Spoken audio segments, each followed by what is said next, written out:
Super Mario Odyssey is a game that I hold near and dear to my heart. It's my favorite Mario game of all time, and to celebrate its 6th anniversary, I'm going to tell you why.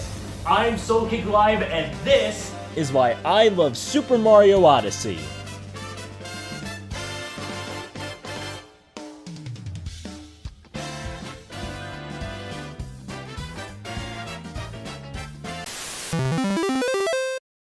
It's January 12th, 2017. The Nintendo Switch is on the horizon of its release. We saw a short snippet of what looked to be Nintendo's next big 3D Mario game in the console's reveal trailer. And finally, the elephant in the room reveals itself to us. Super Mario Odyssey.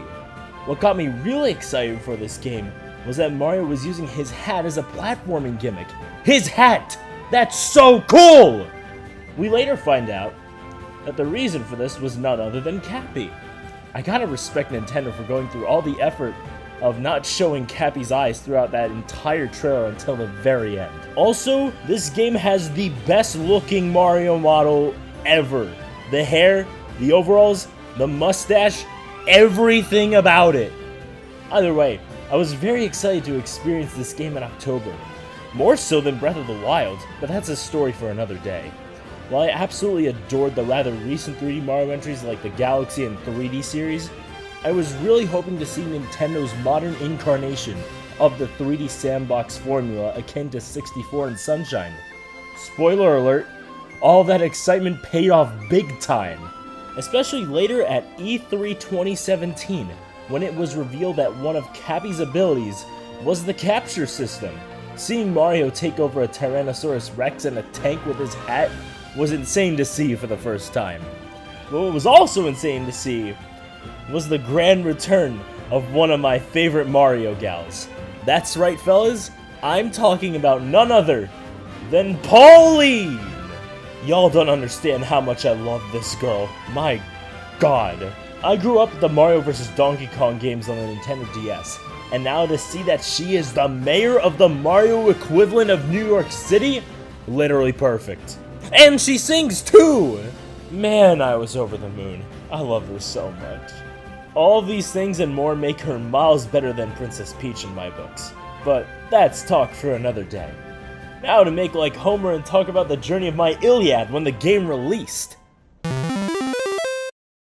From what I can remember, Odyssey was one of the very first games that I digitally pre-ordered. So I was all packed up and ready to set sail on this brand new adventure right from the get-go. This game came out when I was still a junior in high school, and it was also a school night, but that didn't stop me one bit from getting a head start at midnight. It was so cool to watch the release celebration at Nintendo World too. Before I packed it in for the night, I played from the Cap Kingdom all the way up to the start of the Wooded Kingdom, and I just wanted to keep on playing and playing because Mario's movement has never felt so good in a game before this one. It completely blows the other 3D sandbox games out of the water. See what I did there? Having the action guide was really convenient for beginners, and for learning tricks that you could do with Cappy, like throwing him up, down, and even all the way around. I was playing this game at school during launch day every single moment where I had a possible chance to do so, and luckily for me, all the classwork and homework I had to do that day was pretty light, so I was just going and going and going! I like that they encourage you to utilize the motion controls for some of those hidden tricks that I mentioned earlier. What I also liked about the game is that you could literally pick and choose which of the power moons you wanted to go collect in order to move to the next kingdom. Alongside the story-based moons, of course. Earlier when I was talking about how good the models looked, I didn't even talk about the animations, which those are equally amazing. Mario has so much personality poured into him, it's actually crazy to see. Not to mention, the game runs at a near buttery smooth 60 frames per second. There can be a few small frame dips here and there, but other than that, it is a buttery smooth 60 frames per second. Good job, Nintendo. Seriously, Odyssey was even the fastest selling game in the entire series, with an astronomical 2 million copies sold within its first week of release. And as of August 15th, 2023, over 26 million copies sold in its lifetime. Needless to say, this game has everything going for it, and rightfully so. Now, I want to talk a little bit about the different kingdoms that are in the game. I don't know what it was or how to explain it, but there was just something so magical about going to the different worlds of the game. I'm talking like Disney/Studio Ghibli kind of vibes. Traveling to all the different kingdoms and locations at my own pace was just a perfect balance of fun, fluidity, and just taking it all in. The story-based moons don't ever ask for too much, so I could collect moons that were off the beaten path in any order of my choosing. But the story-based moons are where you see more of that Mario spectacle, constantly chasing down Bowser and trying to rescue the princess. This time around, Bowser's trying to marry Peach, again, and he's progressively planning this wedding of his by going around to each kingdom and stealing vital items from them in order to craft the ultimate wedding. And it's up to Mario and Cappy to crash that wedding. The amount of creativity poured into these worlds is nothing short of astounding, and I'm also sensing that same level of creativity coming from Mario Wonder. Again, good job, Nintendo. I haven't played the game yet, but I've seen more than enough footage to know that you did a good job on this game, so good job, buddy. I also really admire that all the Odyssey's locations are mostly based on ones from the real world, just giving that little twist and charm to make it fit into the world of Mario.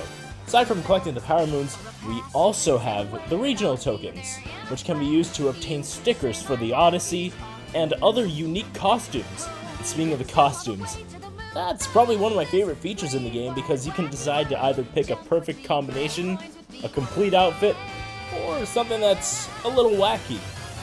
The crown jewel of this game for me is none other than the Metro Kingdom, otherwise known as New Donk City. This miniature New York is so fun to traverse, it was literally built for Mario.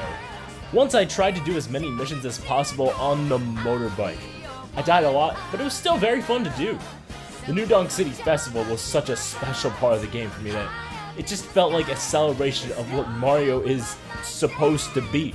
He may be a goofy guy who goes around grabbing power-ups and saving people along the way, but he sure as hell does it with a smile on his face, and God, does he do it well.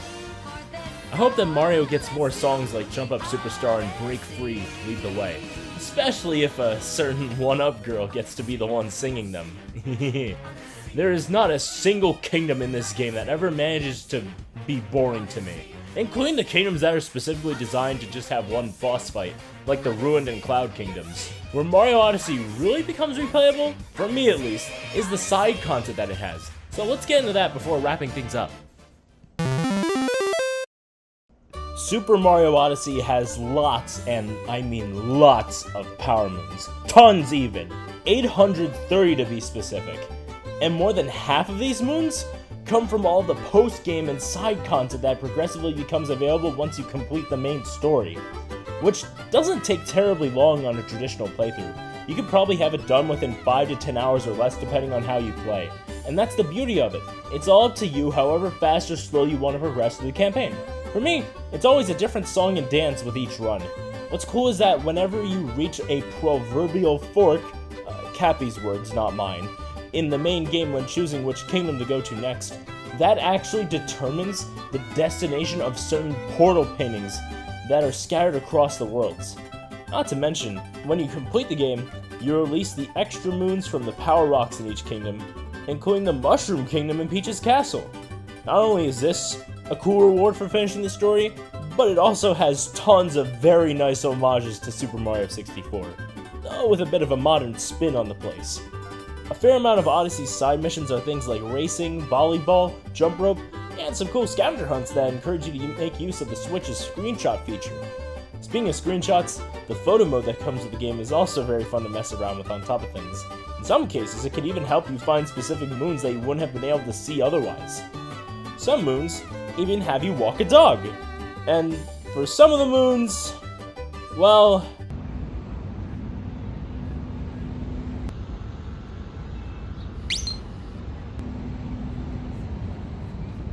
you serious? You also get to refight harder versions of the bosses, And by the time you've reached the post-game, you also have access to the jukebox, letting you play nearly any song that you've already heard in the game.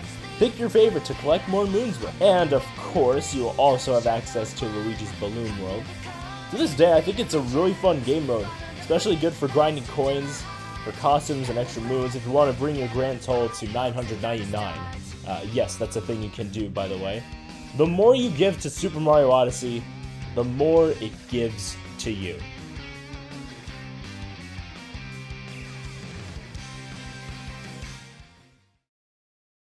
Thanks for watching! If you want to see more of these videos, don't forget to like and subscribe.